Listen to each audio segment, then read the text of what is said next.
কিভাবে বুঝবেন যে আপনি একটা ফেক রিলেশনে আছেন?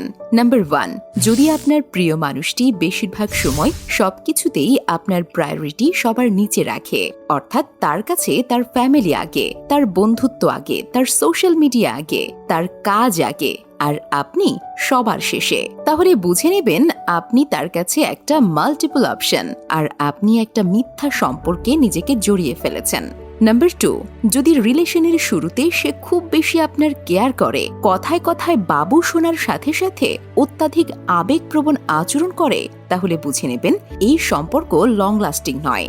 কারণ যদি কোনো মানুষ প্রথম কোনো রিলেশনে সে খুবই আবেগপ্রবণ আচরণ করে, এর মানে সেই মানুষের মাথায় অত্যাধিক পরিমাণে ডোপামিন, অক্সিটোসিন নামক হরমোন রিলিজ হচ্ছে, কিন্তু সময়ের সাথে সাথে আপনার জন্য এই হরমোন রিলিজ হওয়ার মাত্রা কমতে থাকবে, যার ফলে সেই মানুষটি একটা সময় আপনার প্রতি আবেগ হারাবে। আর এটা একদমই বাস্তব সত্য। তাই যাদের মাথায় কেমিক্যাল ইমব্যালেন্স আছে তারাই নতুন কোনো সম্পর্কে জড়িয়ে কিছুদিন বা সর্বোচ্চ 1 থেকে 2 বছরের বেশি আবেগপ্রবণ আচরণ করে, এরপর ধীরে ধীরে একসময় নিভে যায়, তখন আপনাকে আর পাত্তাও দিতে চাইবে না। নাম্বার 3, সে আপনার সাথে যে প্রমিসগুলো করে বা যে কথাগুলো বলে সেই কথাগুলো বাস্তবেও করে।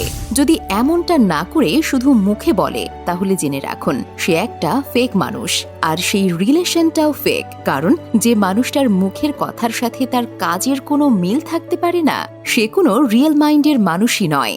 নাম্বার 4, যদি তার কোনো মানসিক পরিস্থিতি খারাপ না থাকে বা সে কোনো পরিস্থিতির মধ্যে নেই, তবুও আপনার সাথে থাকা অবস্থায় যদি অন্য মনস্ক বা অন্যদিকে মনোযোগ দেয়, ধরুন আপনারা একসাথে আছেন কিন্তু সে তার নিজের ফোন নিয়ে ব্যস্ত আছে, বা সে তার মোবাইলেই বেশি মনোযোগ দিচ্ছে, বা অন্যান্য লোকদের দেখাতে ব্যস্ত, অথবা সে অন্য কিছুতে তার মাথা খাটাচ্ছে, কিন্তু আপনার সাথে সেভাবে কথা বলছে না, আবার আপনার প্রতি খুব একটা ভালো দৃষ্টি দিয়ে তাকাচ্ছে না, দীর্ঘদিন এমন রিপিট হতে থাকলে বুঝে নিতে হবে আপনার প্রতি তার ভালোবাসা নেই। নাম্বার 5, সে যদি খুব ব্যস্ততা দেখায় আর আপনাকে টাইম না দেয়, কিন্তু সে অন্যদিকে তার বন্ধুদের বা তার ফ্যামিলির কাছে টাইম দিচ্ছে অথচ আপনাকে দিতে পারছে না, তাহলে বুঝে নেবেন তার কাছে আপনার দাম খুব একটা বেশি নেই বা আপনার প্রতি তার ভালোবাসা কম।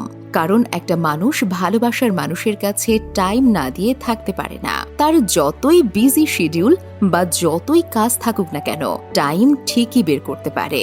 নাম্বার 6, বেশিরভাগ সময় আপনার সাথে শারীরিক চাহিদার বিষয়ে ইন্টারেস্ট দেখাচ্ছে, সেটা ডিজিটাল স্মার্টফোনেই হোক বা সামনাসামনি ফিজিক্যাল হোক। হ্যাঁ, কাপলদের মধ্যে এই চাহিদার বিষয়টা নরমাল, কিন্তু সব সময় না। যদি এমনটা হয় যে যখন